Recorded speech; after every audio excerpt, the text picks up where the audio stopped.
ជំពូកទី6អំពីរបៀបលទ្ធកម្មនៃកម្មសិទ្ធិមាត្រា63ការផ្ទេរកម្មសិទ្ធិអចលនវត្ថុរវាងបុគ្គលឯកជនតាមរយៈការលក់ការដូរការធ្វើអំណោយឬតាមរយៈសន្តិកម្មត្រូវអនុវត្តតាមបញ្ញត្តិនៃច្បាប់ផ្នែកទី1អំពីលទ្ធកម្មដោយការលក់អចលនវត្ថុមាត្រា64ការលក់អចលនវត្ថុគឺជាកិច្ចសន្យាដែលអនុញ្ញាតឲ្យផ្ទេរសិទ្ធិជាកម្មសិទ្ធិនៃអចលនវត្ថុពីអ្នកលក់ទៅឲ្យអ្នកទិញដោយអ្នកទិញត្រូវបង់ប្រាក់ថ្លៃអចលនវត្ថុនោះទៅឲ្យអ្នកលក់មាត្រា65ការផ្ទេរកម្មសិទ្ធិមិនអាចជំទាស់ពីតតិយជនបានលុះត្រាតែកិច្ចសន្យាលក់អចលនវត្ថុត្រូវបានធ្វើជាលាយលក្ខណ៍អក្សរតាមទម្រង់លិខិតយថាភូតធ្វើដោយអាជ្ញាធរមានសមត្ថកិច្ចហើយត្រូវបានចុះបញ្ជីនៅអង្គភាពសុរិយោដីកិច្ចសន្យាលក់តែឯងមិនអាចចាត់ទុកជាការផ្ទេរកម្មសិទ្ធិទ្រព្យនោះពេញលក្ខណៈច្បាប់បានឡើយមាត្រា66បុគ្គលដែលមានសញ្ជាតិខ្មែរនិងមានសមត្ថភាពចុះកិច្ចសន្យាអាចលក់ឬទិញទ្រព្យជាអចលនវត្ថុបានបុគ្គលដែលមិនអាចលក់បានគឺបុគ្គលដែលមិនមែនជាកម្មសិទ្ធិករនៃទ្រព្យដែលត្រូវលក់កម្មសិទ្ធិករនៃទ្រព្យអវិភាគដោយគ្មានការយល់ព្រមពីកម្មសិទ្ធិករអវិភាគផ្សេងទៀតបុគ្គលដែលមានអចលនវត្ថុជាកម្មវត្ថុនៃការរឹបអូសបុគ្គលដែលមិនអាចទិញបានគឺអាណាព្យាបាលមិនអាចទិញទ្រព្យរបស់ផលិតខ្លួនហេតុបឋមកៈមិនអាចទិញទ្រព្យដែលខ្លួនគ្រប់គ្រងចៅក្រមឬភ្នាក់ងាររដ្ឋបាលមិនអាចទិញទ្រព្យដែលយុត្តាធិការរបស់ខ្លួនឬដែលខ្លួនមានបេសកកម្មលក់បុគ្គលដែលមានទ្រព្យត្រូវរឹបអូសមិនអាចទិញទ្រព្យនោះវិញបានទេមាត្រា67ការលក់រវាងសហព័ន្ធត្រូវទុកជាមុខៈមាត្រា68អ្នកលក់ត្រូវធានាជាមួយអ្នកទិញក្នុងកិច្ចសន្យាចំពោះអចលនវត្ថុដែលលក់នៅរាល់វិការៈអាចកំបាំងសំខាន់បើពុំនោះទេនាំឲ្យមានកតិកាភេទនៃការលក់មាត្រា69ការផ្ទេរកម្មសិទ្ធិត្រូវចាត់ទុកជាបានសម្រេចចាប់ពីពេលដែលបានចុះបញ្ជីកិច្ចសន្យានោះនៅអង្គភាពសុរិយោដីថ្លៃលក់ត្រូវតែចុះក្នុងកិច្ចសន្យាលក់បើមិនដូច្នោះទេកិច្ចសន្យាលក់នោះត្រូវទុកជាមុខៈកិច្ចសន្យាលក់អចលនវត្ថុនឹងអាចចុះបញ្ជីបានលុះត្រាតែភាគីទាំងអស់បានបង្ហាញភស្តុតាងថារាល់ពន្ធដារលើទ្រព្យនោះត្រូវបានបង់រួចផ្នែកទី2អំពីលទ្ធកម្មដោយការដូរអចលនវត្ថុមាត្រា70ការដូរអចលនវត្ថុគឺជាកិច្ចសន្យាដែលភាគីទាំងសងខាងព្រមព្រៀងឲ្យអចលនវត្ថុគ្នាទៅវិញទៅមកការដូរអចលនវត្ថុអនុញ្ញាតឲ្យផ្ទេរកម្មសិទ្ធិនៃទ្រព្យជាអចលនវត្ថុបានការដូរនេះត្រូវមានលក្ខខណ្ឌដូចគ្នានឹងការលក់ដែរផ្នែកទី3អំពីលទ្ធកម្មដោយសន្តិកម្មមាត្រា71អាចផ្ទេរតាមរយៈសន្តិកម្មឥតបណ្ដាំសន្តិកម្មមានបណ្ដាំឬអច្ចយៈទាននៅទ្រព្យជាអចលនវត្ថុដែលបានកម្មសិទ្ធិត្រូវបានរៀបចំជាស្ថាពរស្របតាមបញ្ញត្តិទាំងឡាយនៃច្បាប់នេះភោគៈទាំងឡាយស្របតាមច្បាប់ដោយយោងទៅលើប័ណ្ណឬឯកសារកតញ្ញុត្តឬភស្តុតាងផ្សេងទៀតរាល់អវយវៈភេទនៃកម្មសិទ្ធិនិងរាល់សិទ្ធិផនដឹកអចលនវត្ថុមាត្រា72ក្នុងករណីសន្តិកម្មការគិតរយៈពេលចាំបាច់នៃការកាន់កាប់អចលនវត្ថុសម្រាប់លទ្ធកម្មកម្មសិទ្ធិពេញលេញដោយដែលបានបញ្ញត្តិក្នុងមាត្រា30និងមាត្រា31នៃច្បាប់នេះត្រូវរាប់ចាប់ពីពេលដែលខ្មោចបានចូលកាន់កាប់ទ្រព្យនោះ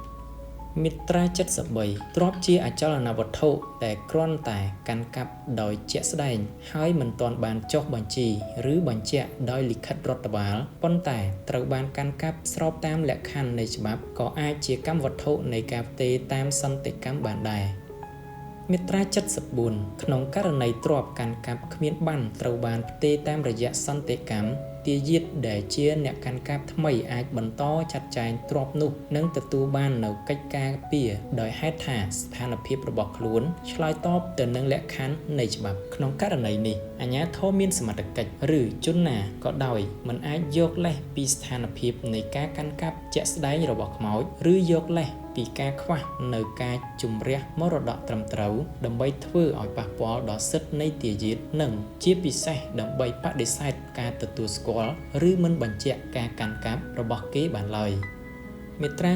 75កាលបើអចលនវត្ថុជាមរតកប្រើប្រាស់សម្រាប់ជាលំនៅឋាននៃគ្រួសាររបស់ខ្មោចឬដីប្រើប្រាស់សម្រាប់ការផ្គត់ផ្គង់ជីវភាពដោយផ្ទាល់ទាយាទមិនអាចស្នើសុំបែងចែកឬសម្រេចលក់ទ្រព្យនោះទេលើកលែងមានការយល់ព្រមដោយច្បាស់ពីសហទាយាទទាំងអស់ក្នុងករណីមានការជំទាស់អំពីការបែងចែកមរតកសហទាយាទមានសិទ្ធិប្តឹងទៅតុលាការដើម្បីសុំឲ្យដោះស្រាយទំនាស់នេះការលក់ចំណែកសិទ្ធិរបស់សហទាយាទណាម្នាក់ត្រូវទុកជាមោឃៈប្រសិនបើគ្មានការយល់ព្រមច្បាស់លាស់ពីសហទាយាទទាំងអស់ម្យ៉ាងទៀតចំពោះសហទាយាទដែលបានលក់ចំណែកសិទ្ធិរបស់ខ្លួននេះត្រូវបាត់បង់សិទ្ធិនៃសន្តិកម្មលើទ្រព្យដែលបានលក់សហទាយាទណាម្នាក់ដែលបានបំពានការហាមលក់មរតកនេះត្រូវទទួលខុសត្រូវតែម្នាក់ឯងលើអំពើរបស់ខ្លួនចំពោះអ្នកទិញ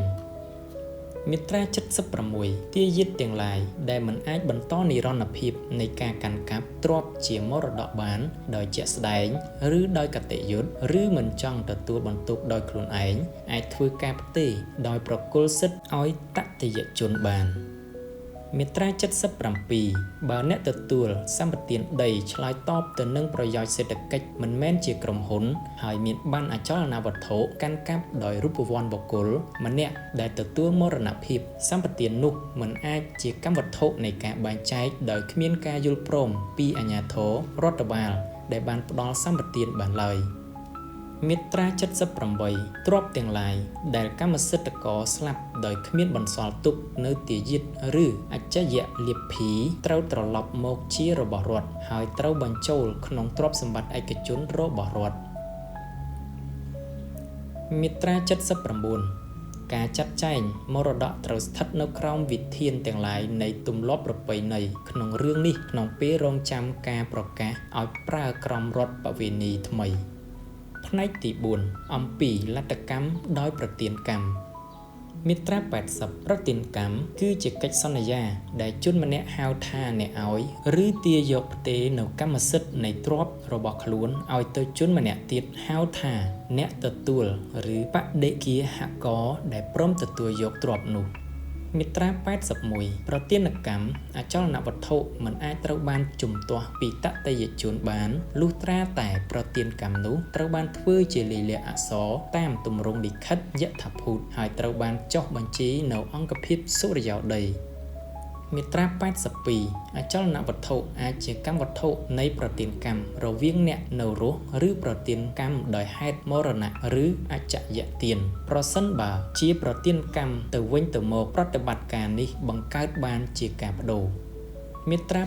83រដ្ឋអាចធ្វើអំណោយជាអចលនវត្ថុចំពោះតែរូបវន្តបុគ្គលដែលហេតុផលសង្គមកិច្ចដើម្បីឲ្យស្នាក់នៅឬដាំដំណាំចិញ្ចឹមជីវិតតម្លៃអចលនវត្ថុដែលផ្ដល់ឲ្យត្រូវបានកំណត់សមស្របទៅនឹងគោលដៅណាមួយដែលចង់បាននិងមិនអនុញ្ញាតឲ្យកេងយកកម្រៃឬធ្វើមានបានមិនស្របទៅនឹងកម្រិតជីវភាពសង្គមនៃអ្នកទទួលប្រទានកម្មដែលរដ្ឋបានធ្វើពីមុនមកហើយមិនអាចសាររើបានឡើយមាត្រា84ប្រទានកម្មទ្រព្យជាអចលនវត្ថុមិនអាចដកហូតមកវិញបានឡើយនៅពេលដែលមានការព្រមទទួលហើយនោះប្រទានកម្មអាចធ្វើការផ្ទេរសិទ្ធិកម្មសិទ្ធិបានភ្លាមប៉ុន្តែទាយកអាចរក្សាទុកសម្រាប់ខ្លួននៅសិទ្ធិផលភោគនៃទ្រព្យសិទ្ធិប្រើប្រាស់និងអាស្រ័យនៅនៃអចលនវត្ថុដែលត្រូវចែងក្នុងកិច្ចសន្យានិងត្រូវចុះបញ្ជីនៅអង្គភាពសុរិយោដី